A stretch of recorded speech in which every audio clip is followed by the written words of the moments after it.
嗨，大家好，我是孟哥。今天要为大家介绍这台中古车呢，是三洋的2017年款 GTS 300i Sport 版本。这台车重将近200公斤，最大马力只有29匹，实际的排气量是278cc。一般你们对大洋的概念是什么？就是好骑、舒适，然后有路权嘛，又不用打档。但它同时又用 Sport 版本，真的就是好骑、舒适、有路权而已嘛？并且这台车的轴距来到155mm，是很长的哦。以三洋迪爵为例，三洋迪爵是1255mm，将近多了它30公分，车长也将近多了迪爵30公分。在这么庞大的体积之下，然后马力又没有很充足，又称为 Sport 版本，这个我有点质疑啊。在详细介绍它的一些动力规格数据啊，还有之前车主换了什么东西等等之前，我们现在好好实际上路体验一下这台车到底对不对得起它的 Sport 版本这个名号。出发！好，各位，我们一样来到这个虎仔山回车塔，现在测试下坡连续转弯的能力。好，现在我的倾角呢，其实我现在压的是非常轻松的，现在时速大概也是保持在30左右。哇，这台车真的比想象中要灵活非常多哎！你们看得到，我现在是压得蛮低的，但是我很有信心可以一直下去。当然，可能跟它轮胎刚换也有一点关系，但以这么重的一个车重来说，这样子骑其实还蛮稳的。转弯也很有信心，可以一直就是不会说很担心说弯不下去那种感觉。好，现在我们换回上坡。那如果没有看过我上一集的朋友，应该不知道说这个虎仔山回车塔是全台湾唯一一座倾斜度很大的一个，等于算是一个隧道。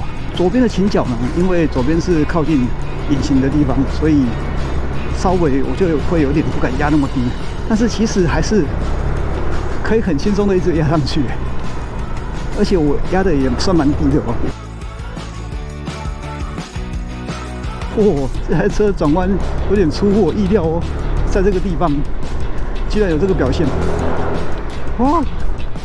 哦，不错不错，这个转弯的这个倾角的能力啊，我觉得很赞。好，再来到我们下一个环节。好，各位，我们来试一下它的直线加速如何。这台一样300cc 的嘛，跟我那台大野狼是差不多，动力数据也跟我大野狼差不多，只是差在它是无段变速。那我们直接加速咯。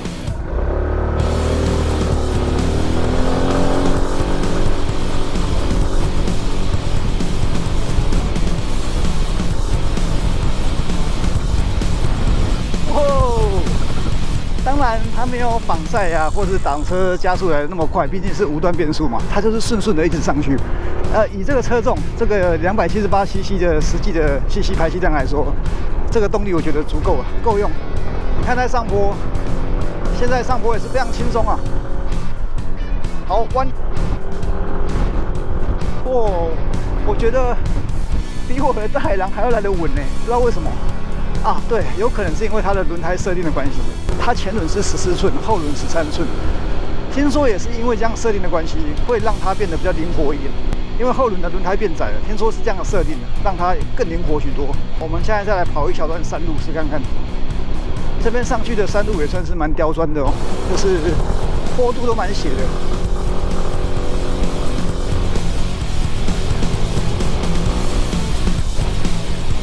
哦，这个坡是下坡，连续 S 弯。好，这边就要慢一点哦，因为这边斜度很大。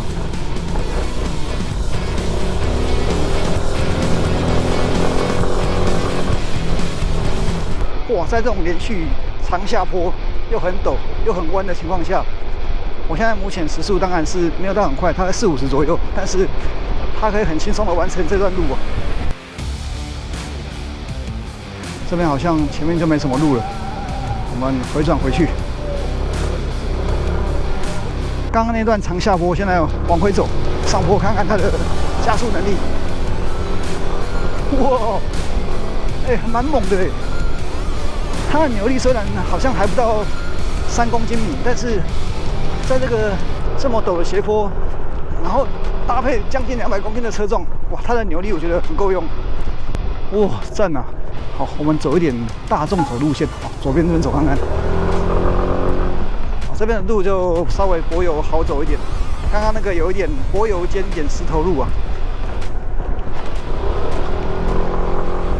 这边的后山啊，路也是很崎岖啊，就是上坡下坡都比较变化比较大一点啊。这个弯也非常斜，你看我现在弯过来，我几乎没有任何迟疑啊，就是可以一直走，一直冲。哇，这台大洋真的会颠覆我对大洋的想象。这个是我第一次骑大洋，就有这种感受。好，我觉得是这一两段呢，大概就可以。哇，这边好漂亮哦，整个基隆港。当然，这个山路里面错综复杂，很多路可以走，但是主要测试这几条，大概就可以知道它的本领了。嘿嘿嘿，这个7年前的大洋有这个能力。难怪现在那个三洋的剑齿虎啊，现在卖那么好。听说它的越野能力，还是它的灵活性啊、加速性什么，听说都进步许多。但没想到这个7年前的产物啊，这个2017年款的大洋 GTS 300i Sport 版，居然就有这么的极致的表现，有点出乎我的意料。呜呼！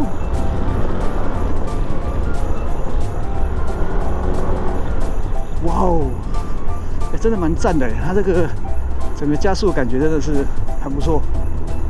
那我们现在绕回原路，走那个一样刁钻的小路下去市区那边。刚刚一路上就是测试一些直线啊，然后山路啊，整个操控性。再来这个小路啊，以这么笨重又这么长的车身来讲，到底好不好走呢？哦，我现在也蛮期待的。这台车应该是说它的安定感啊，比较出乎我的意料。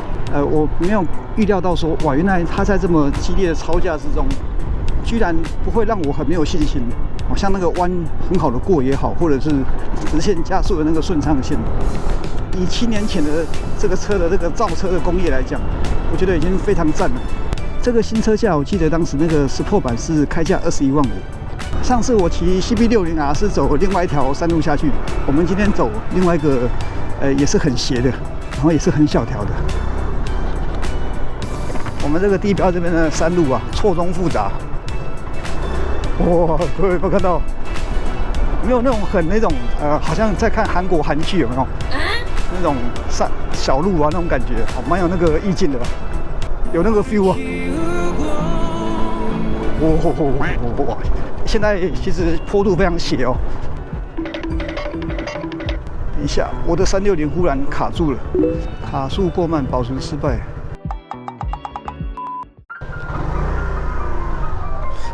哦，右边，我靠，这个太刁钻了吧！我看一下这有没有办法走。这个路，看这边我没走过。哇，这个有刁钻，好。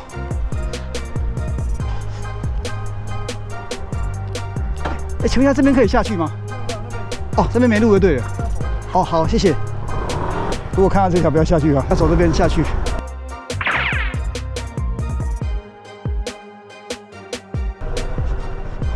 哇，这个车很长，回转半径。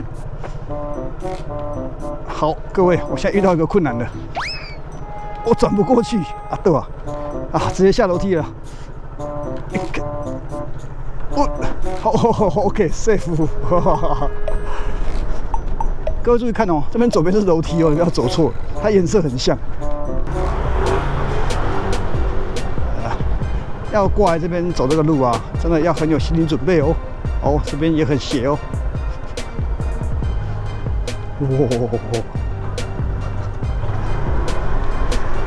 OK， 下来啦，这边就是火车站啦。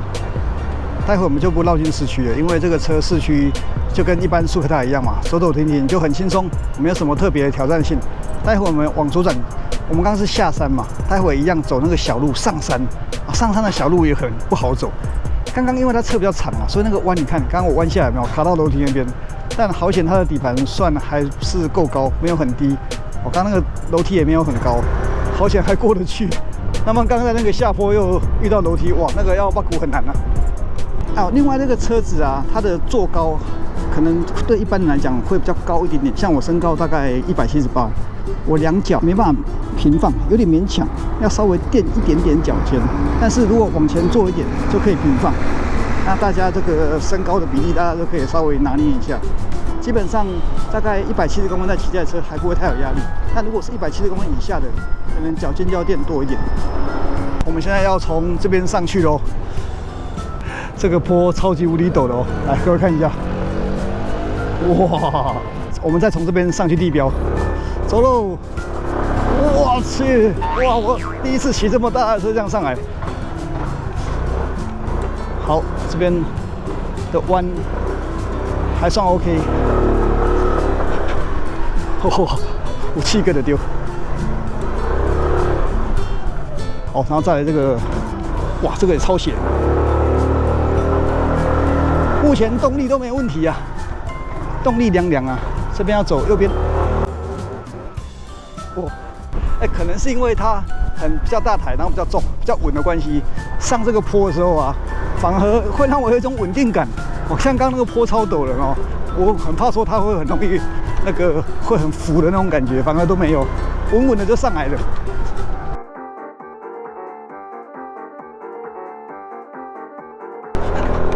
这台车还蛮好玩的。好，我们地标到了。哦，刚刚从那边下去嘛，然后这边上来，这是地标。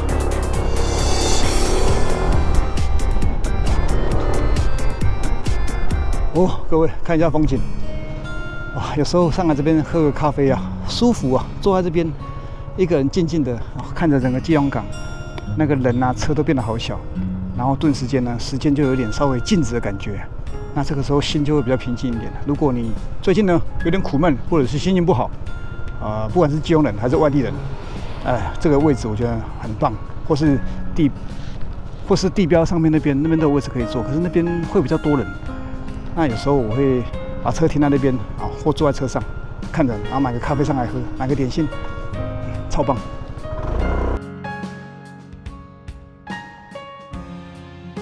哇，这样试驾一圈，我对这台车真的有点刮目相看。这个大洋居然可以做那么运动啊，真的是对得起它的 Sport 这个名称。各位，真的，它就是一台标准的 Sport 版的大洋，赞！我们来看一下这个前车主大概换了些什么东西。如果看过之前我那个 CB60啊介绍的朋友们啊，就知道说这个是跟上个车主的是同一个车主。这个车主啊，对那个金色特别情有独钟啊。好，我们来看一下吧。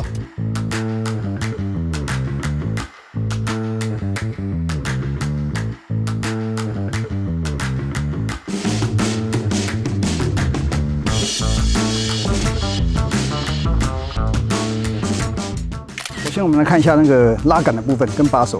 啊，这个金色就是金下下吧，哈哈，这个看久就习惯了。但如果真的不喜欢，可以跟我说，这个可不可以客制化，帮你们换掉，都是小问题。那这个左右两边呢，都是可调式的，6段可调，一般都用到1档，1档再拉，其实就刚刚好了。除非你的手特别大、特别长。然后它的外观呢，真的是没有什么好挑剔的，真的是很漂亮、很干净。因为它长期都停在车库啊，所以它的外观饰件啊什么的都保持得很新。包含你看这个引擎的覆盖啊，哇，都超新的，连那个脚踏可能没什么在载人，都很完整。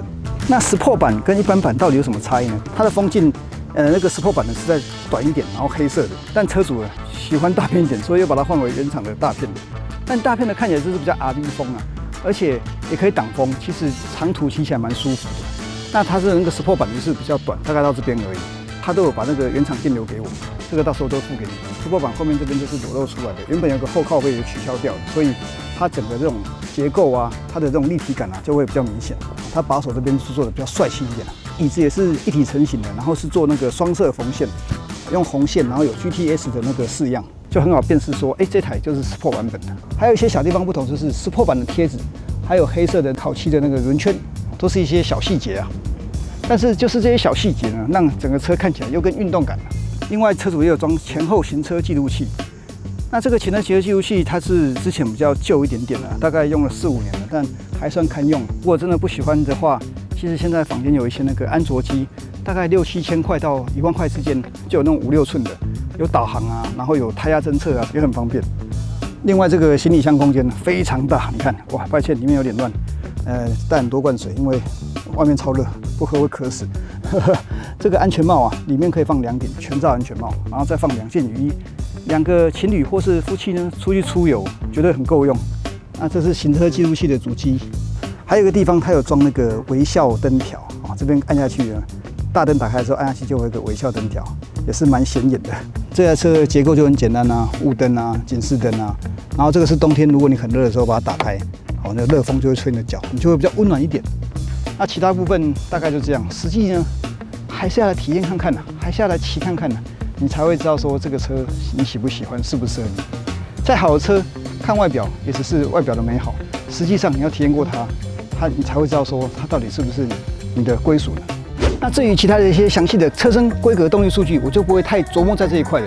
我不想大家浪费太多时间呢，在看这个车身动力规格数据。当然比较重要的，我会跟大家说，譬如说车重啊、马力等等。但是我比较想要分享，就是说我直观对它这个体验的感受。我相信这也是大家买车比较想要知道的地方。各位对这台车还有什么想了解的有什么疑问下方留言区留言起来，只要我有空档呢，马上跟大家做回复。那最后，如果你有买车、卖车的需求，都可以找我。下方资讯栏有我的连结，官方赖粉专都可以找到我。好，那我会继续努力找更多好车来跟大家分享啦。那我们下期再见了，拜拜。